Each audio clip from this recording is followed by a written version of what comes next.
afternoon, everybody. Jo here.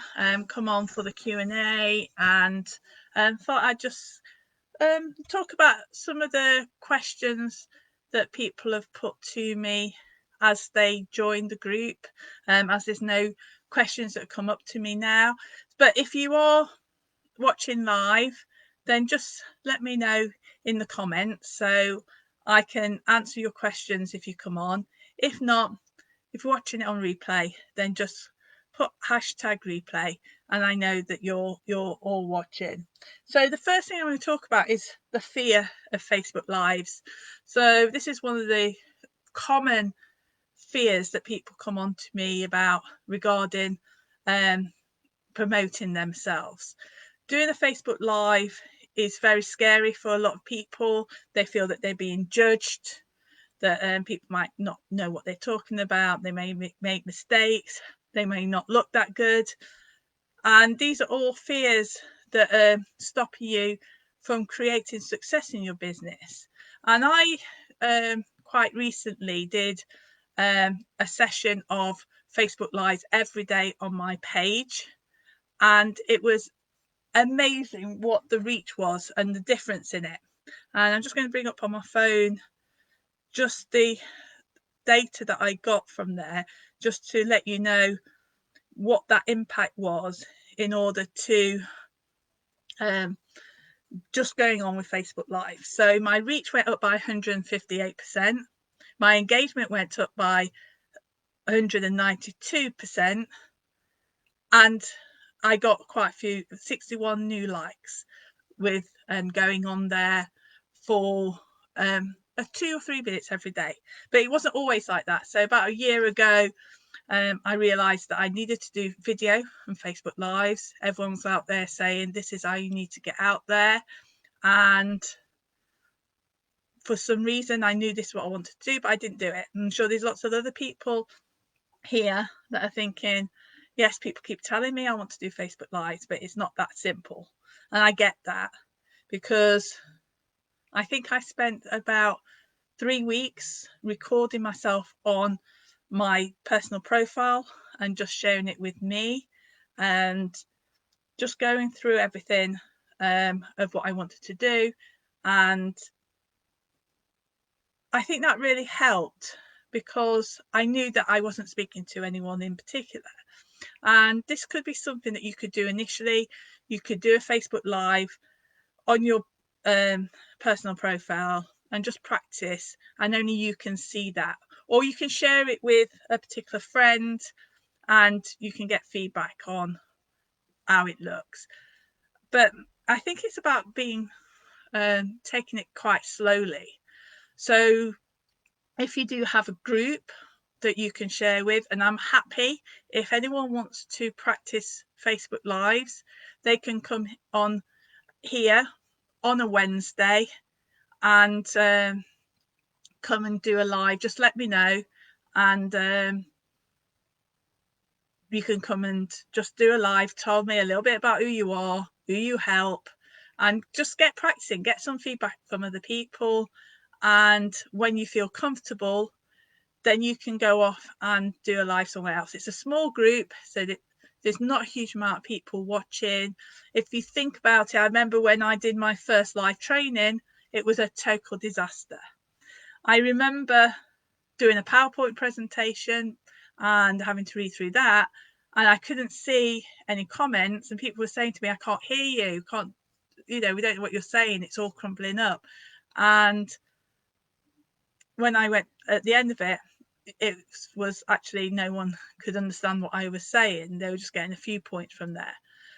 But for me, it was a massive learning curve, because I thought, well, it can't get any worse than this. And I think now I don't mind. I think it took me like 20 minutes to just look at my face, make sure that I got makeup on, that my hair was okay. And I had lots of notes of what I was talking about. But the thing is, we are all experts in our field. We all know what we're talking about. We don't need notes. That puts you off a little bit, because it doesn't seem as natural. Yes, have some notes like I've got here of the things I'm going to talk about, and I might have some pointers so I don't forget, but start practicing. And if it feels uncomfortable to go live, then share a video. Go and practice talking on video, or put together a PowerPoint. Go onto Zoom, it's completely free. Record yourself on the Zoom with your PowerPoint. You can change it so that you don't see the thumbnail of yourself, and that way people aren't seeing you, they're seeing the content, and that could give you a little bit of confidence, because it'll be as if you're demonstrating a presentation. And if that makes you feel so much better, then that is something that will give you that confidence, and without people seeing your face, because you're still sharing that content. You can use that as a live training and then deliver that as a video, as a link onto your Facebook page or a group. And the really good thing about having a group is you can drive traffic into there, drive your ideal customers in there, and you can then practice telling them things that you're comfortable with. They are your followers, they're your fans, they're not going to judge you, and you can get feedback from them. And when you feel more confident, you can take it over to the wider audience. The second question is about mindset, and how mindset can affect your business and how you perform in your business. And I think probably a lot of you have heard that 80% of being successful in your business is performance, is on mindset. The rest is on strategy. And I'm the same as a lot of you would be saying, actually, what I want is the strategy. I want to know how to set up an email sequence. I want to know how to get clients. I want to know how to use social media. I want to know how to set up a website. Yes, they're great, but just be careful of what part of these skills are procrastination. Are you procrastinating because you're scared to be getting out there and actually doing things? What are you telling yourself? Are you afraid of success?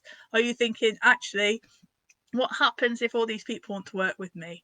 That's a great thing to have. But there's a lot of people that have this fear that if they're successful, it's going to change who they are. People aren't going to like them, and that people are going to start judging them. And the thing is that you are the expert. You know what you're doing. And we do have imposter syndrome. I do too, where we say people might think that I don't know what I'm talking about. But actually, what if they think, actually, this person does know what they're talking about? They're absolutely amazing. They have something that I've not really thought about. And even if you've only just started training, or you're at the beginning of your practice, you actually have an immense amount of knowledge, and you only need to be 2 or 3 steps ahead of that person to be an expert. And when you're sharing your journey, that allows people to know you, to like you, and to trust you to go and buy your services. And when we talk about our mindset self-sabotages us. You know, the kind where you really want to go out there, you want to do Facebook Lives, but you're telling yourself, I'm not good enough. No one wants to listen to me. And you're not getting yourself out there. And I think I read a quote today that says, if every time you try you succeed, then you're not trying hard enough. And I think that what that means is that we like to be in our comfort zone, and it's really difficult to go out of our comfort zone because we're scared. And we all know about the fight and flight and freeze. And the difference between when we was in the Stone Age and we had the saber-toothed tiger is that we don't have that saber-toothed tiger, we have other people. And for us, our fear is about other people, and we get this stress, fight and flight syndrome, because of what we think the threat is of other people. Yet those other people are not going to kill us, really. So it's not as if we need to protect ourselves for a life-threatening situation. Our fears are more about humiliation, about embarrassment, and about not feeling that we are good enough, really. And I think for as therapists and our psychologists and counselors and transformational coaches, we spend all this time talking to our clients, telling them about these techniques. And all we need to do is start using some of those mental strategies to help us work out how we can get more focused, start thinking and working smarter, and taking control over these fears, these anxieties that are holding us back.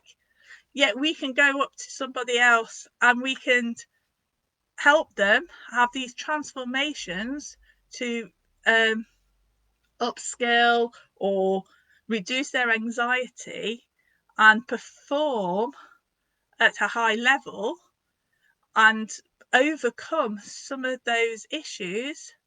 So it's about us thinking about what techniques do we use on other people that we can bring into our own practice, and just remembering, be reflective. I always do reflection at the end of each day, and not on my private practice, on my whole life.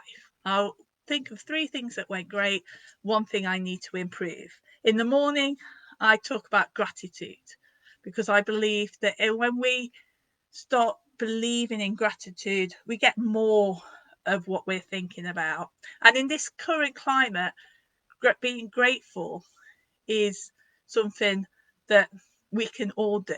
And I was talking to a client today, and we was talking about how grateful we both were that we don't have anybody in our family that has been seriously affected by coronavirus. And I'm really grateful for that. I'm really grateful that my close friends and family have all been kept safe. And that is not something that everyone can say. And it's really sad when people have been affected by coronavirus. But if you haven't, then it's about feeling that gratitude that you are able to live your life and be able to do things, especially with your job, that if you are in private practice, this is the opportunity that people need you right now. And you have to demonstrate that you can help them overcome what they need online, and that you can also manage your frustrations, your anxieties of the situation, and sharing that with people will make them realize that they're not alone. So that could go on forever about mindset. It's something that I'm very passionate about, and if people are interested in any particular part of the mindset, we can do a separate live for that. The third one, which happens quite a lot, is how to build my client base. And this is like a magic key, isn't it, really? If everyone knew how to improve that client base, then we'd all be living the life of freedom and opportunities, and life would be great. And I think it's about those 2 things of mindset and strategy. There's so many things that are out there that we can do to build our client base up, but the first thing that you have to have in place is visibility. If people don't know you're here, how do they know where to get you? And I think we're all been used to putting a link on Psychology Today or on other therapist platforms, having our website and hoping that the client's going to come to us. However, although that's great, and I still have my Psychology Today profile, and I think I got an email today that asked me to put a video on there and to talk about providing online services. And that is important because I do know that I do get a high percentage of clients from Psychology Today, and my conversion rate from there is quite high. However, when I'm on Facebook, I am talking to my ideal clients because I know who my ideal clients are. For in sport, I'm very much into working with gymnastics and figure skaters and mental blocks. I want to be the go-to person for mental blocks, and that is where my core value is. And if you start nailing down to exactly who you want to help, you'll be successful in attracting the right people. So I now get people that ring me up and say, my daughter's got a mental block, I've been told to ring you. And that's where I really find my niche. And because I'm doing two parts of my business, I at the moment still have that part of my business, which, because I've built a good audience, I am just working with them to help them mentally until they go back into training. But what I do know is once they get back into training, they will still have those mental blocks, and those mental blocks, they will go, right, okay, I'm going to go and speak to Joe, because they know that I'm the person who can help them overcome those mental blocks. And then coming into here and doing the private practice performance hub, is the reason I've done that is I want to share with you techniques to help you build that business. But what I do know is people know there's so many groups out there, so many pages that tell you how to run an online business or a private practice.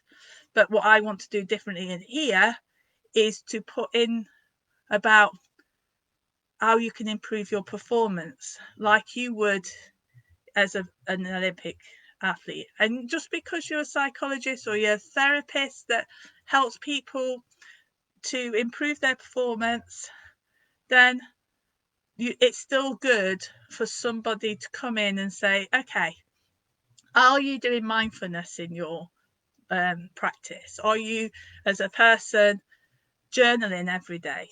Are you visualizing your success?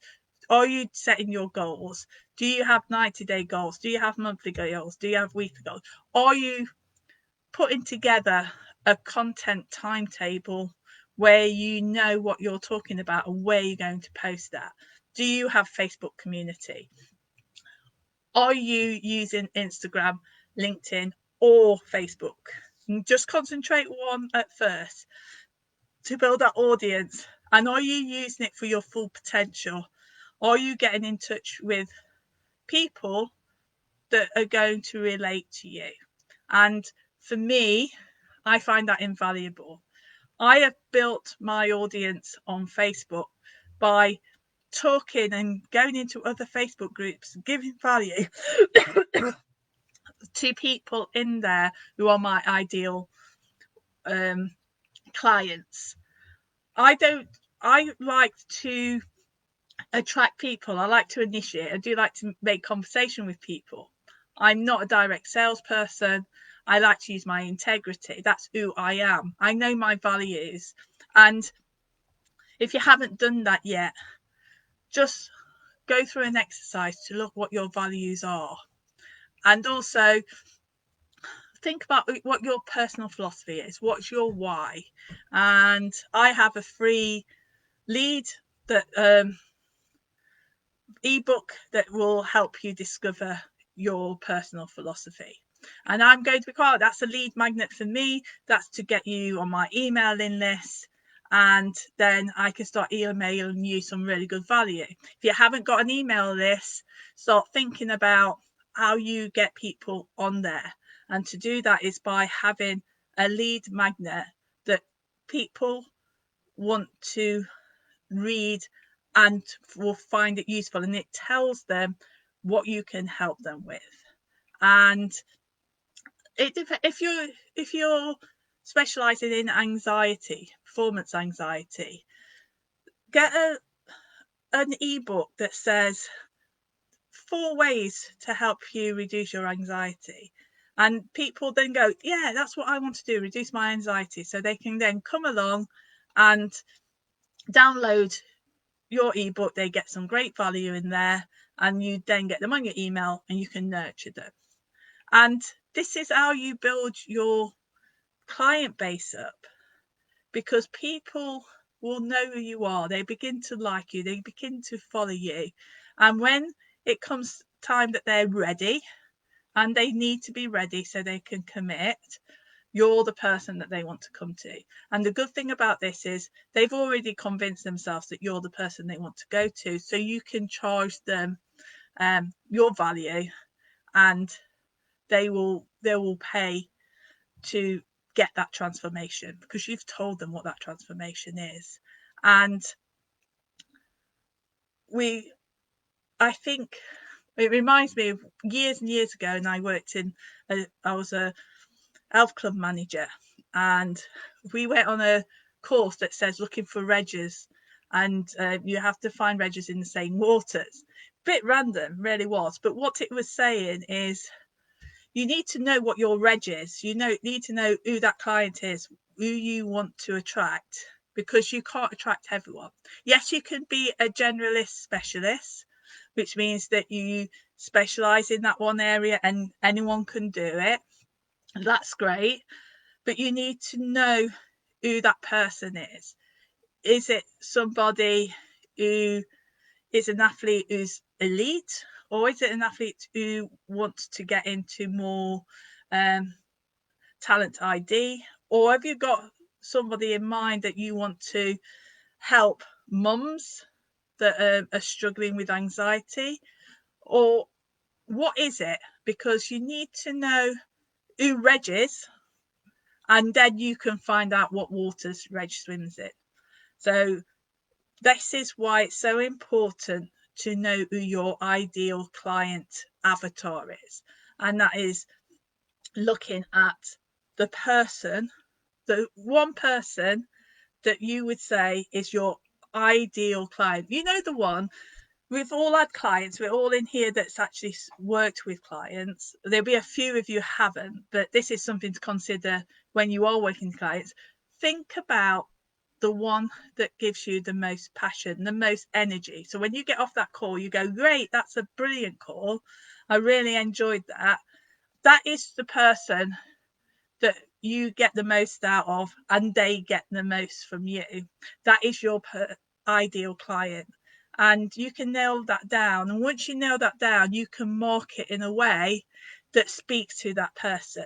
So I went online to talk. I'm doing a 3-month group program called Mastering the Inner Mind of Private Practice, the Success Blueprint. And I went into one of my groups to ask the question of which of the struggles they needed to work on. And one person went, oh my goodness, I've had to tick every single one in here. Honestly, it's not a mistake. I suffer with all those issues. And for me, then that goes light bulb, wow, this is my ideal client. And this is why it's so important to engage with the people. Ask the questions. You can go in Facebook groups and ask the question, and that's okay. You can go in and put a poll out there, ask people what they're struggling with. It doesn't have to be a business one. It could be any particular Facebook group. So for me, I've got a couple of gymnasts Facebook groups that I can go in and I can ask these questions. And it doesn't have to be self-promoting, because if you've got your personal profile that's completely geared up to your business, they will go, oh, I like this person. I'm going to click on see who they are. And they go onto your personal profile and they see that you're a therapist or psychologist. You help with these kind of people. This is your link to your Facebook page. And they also see posts on there that related to them. And I think I put a link in the Facebook group of my personal profile, but all you have to do is just click on my photo and you'll see how it's optimized for my customer. Hello, I've got a little boy that's come in here. Yeah. He's meant to be asleep, so I think that's probably time for me to go. And anyway, I hope those questions have helped you. And if you have anything you want to ask about that, then yeah, and then just put it in the comments, and I'll talk to you about them later. So have a good day, and I'll speak to you soon. Take care. Have you pooed?